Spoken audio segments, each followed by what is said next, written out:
As we approach the end of 2024, we're taking a look back at the stories that shaped our community this year, from local milestones to breaking news that made headlines across the region. These are the moments that defined our community and brought us together. Here are CBS19's top 19 stories of 2024. Every time a deputy gets out on the side of the road at night, out there on 155, they're going to think about this. Lorenzo did not die in vain, I promise you. We at the Smith County Sheriff's Office will never forget him and never forget his family. 2024 was the year for families seeking justice for their loved ones. In January, a Dallas area man was sentenced to 32 years in prison for killing Smith County Deputy Lorenzo Bustos while driving intoxicated in July of 2022. That day, jurors spent nearly 4 hours deliberating. After nearly 2 weeks of a trial, Deputy Bustos left behind his wife and 3 kids. A county jury sentenced a Louisiana man to death after killing Panola County Deputy Chris Dickerson 5 years ago on New Year's Eve during a routine traffic stop. 1, 2, 3 muzzle flashes you see before Deputy Dickerson can even clear his holster. Who shot first? Chris Dickerson, who was out there that night to do nothing more than his duty to make a routine traffic stop, or the defendant, Greg Newsom, who was sitting in that car, getting his gun ready, waiting for Deputy Dickerson to get close enough that he could pop out of that door and execute him. A name that captivated the nation was Robert Robertson. In good conscience, I could not live with myself thinking that I had a hand in putting an innocent man to death. The East Texas death row inmate has been the center of attention for lawmakers and advocacy groups trying to prove his innocence. Robertson was convicted of capital murder in 2003 for the death of his 2-year-old daughter, Nikki, who was diagnosed with shaken baby syndrome. Now, supporters are trying to overturn his conviction using the state's junk science law, which grants new trials in cases that relied on scientific evidence that is later discredited. Lawmakers have tried to get Robertson himself to testify, but the state attorney general keeps blocking that effort. My expectation was that we would have Robert Robertson here to speak with us. But that won't be happening today, and I'm sure you've all seen the motion filed by the Attorney General's office. In a surprise announcement, investigators arrested 3 people in connection with a 2016 murder of Longview businessman Ron Huraney. He was gunned down in the doorway of his home 8 years ago, and the arrest brought Huraney's family peace. I'd like to thank all of the Rangers, Texas Rangers that have worked on the case, and for their diligence in continuing to press on until we got someone.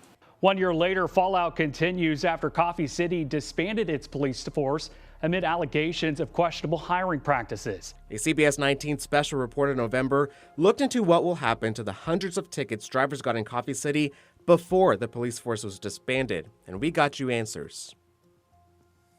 Any of the officers who have either pled or if they've had a trial and been convicted, I'm dismissing those tickets. Primary charge is a driving while intoxicated charge. To that charge, how do you plead, guilty or not guilty?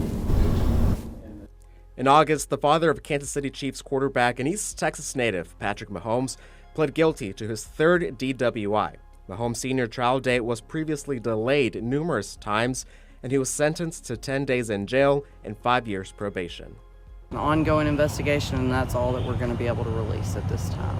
In September, a shooting in Bullard took the lives of 2 kids. The investigation later revealed that this was a murder-suicide. Their mom was also killed. The community rallied around the kids and the family in time of need. You don't have to come to work because you no longer work here anymore. We're shutting down. In May, dozens of Red Lobster locations across the country suddenly closed their doors, including right here in East Texas. Many people who worked weren't even given a notice. A blue alert has been issued for a man who allegedly injured a Texas police officer. You probably heard your phones going off earlier this morning. And many scratching their heads, wondering, what is a blue alert? That question was searched back in October after a man allegedly shot a Texas police chief near the Panhandle. He was later arrested in Fort Worth. Pop was loved by millions of people. Did I told you to go ahead and put on your teeth? I am. I gotta do everything. I know it. I can't wear them for you. In August, East Texas lost an internet sensation, Pop Watch. I hadn't been this tired in a while. Sitting down in a chair? I wasn't sitting down. I'm sitting down now. This is the first time I've sat down. What were you doing? The East Texas man who took the internet by storm with everyday, simple videos that put a smile on people's face. We can't be more happier than what we have done for everybody.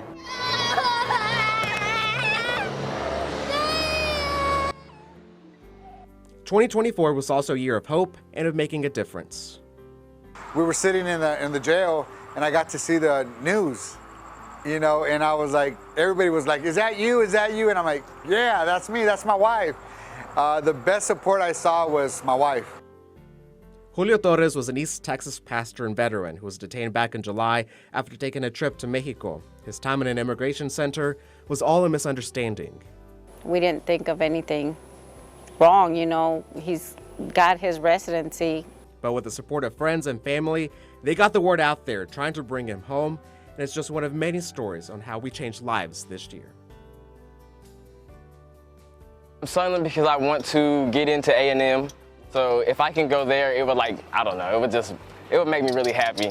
We share the story of 17-year-old Kennedy Miller from Rusk County, selling watermelons under the hot Texas sun to raise money to go to, and you at home helped his dream come true. Kennedy got a full-ride scholarship to A&M paid by an anonymous donor. A country music legend made a special stop in East Texas last night. 7-time Grammy winner Randy Travis visited Circle M Crawfish in Big Sandy. And he wasn't the only one who stopped by there. East Texas native Montana Jordan also stopped by his old stomping grounds. Perfect. And boy, did y'all love Montana Jordan this year. From the birth of his daughter to supporting him in his new show, Georgie and Mandy's First Marriage. Big Tex, Little Tana. Me or him? He ain't got nothing on me. I mean, come on now. And we rode alongside with him to the State Fair of Texas to get a preview of that first episode back in October. I try to live up to that, man. I try to be respectful and down to earth and just treat everybody with respect. And from one fair to another, we're going to continue to invest in the infrastructure here and invest in this park. The East Texas Fair found a new home, one with more room, plenty of parking, and a place where fair leaders say will serve the community year-round. And planning is already underway for the 2025 East Texas State Fair. And the beauty of East Texas was also featured on the streaming screen. The long-awaited movie about Caddo Lake was finally released on Max in September. And treat ourselves to the Republic Steakhouse, and then we'll stay the night and have breakfast on the patio, brunch for a Saturday. And forget a vacation, how about a staycation at the Fredonia Hotel? Deep East Texas shine bright with a destination staycation in the heart of the state's oldest city, Nacogdoches. This ain't Texas, ain't no hold'em. And East Texans sure knew how to make a statement in entertainment. Blair Caldwell, a Tyler native photographer, took the photo for Beyonce's 8th studio album, Cowboy Carter. We are in it. There's the Corona. There's the Corona. Yes! Oh my goodness. Look at that. Look at that. And a shining moment that illuminated Tyler and one frankly everyone loved was during the solar eclipse back in April. Chief meteorologist Brett Anthony in awe as the moon came over the sun during the great American eclipse that passed right over East Texas. There's 1, 2, 3 different corn dog stands, and Jesus, I promise to you, my vow is to taste every corn dog out here tonight. And this year we took the show on the road, literally. We broadcasted live shows from the East Texas Jamboree. Jump in. Here we are. Called the wedding ring. Okay, the wedding ring. How exciting is that? Okay, so if you were doing this, what other tricks do you have? I mean, up your sleeve. We grabbed our cowboy hats and headed to the Gladewater Rodeo. The most historic season since 1993. And strapped on our football gear for the best of East Texas high school football. As we look ahead to 2025, we want to assure you that our commitment to providing you with trustworthy, reliable news remains stronger than ever. As our station slogan says, we're putting East Texas first. In a world full of noise, we understand the importance of delivering the facts that matter most to you, the people of East Texas. And from all of us here at CBS 19, thank you for your trust. We look forward to serving you throughout 2025 and beyond, and have a safe and happy new year. Back to you.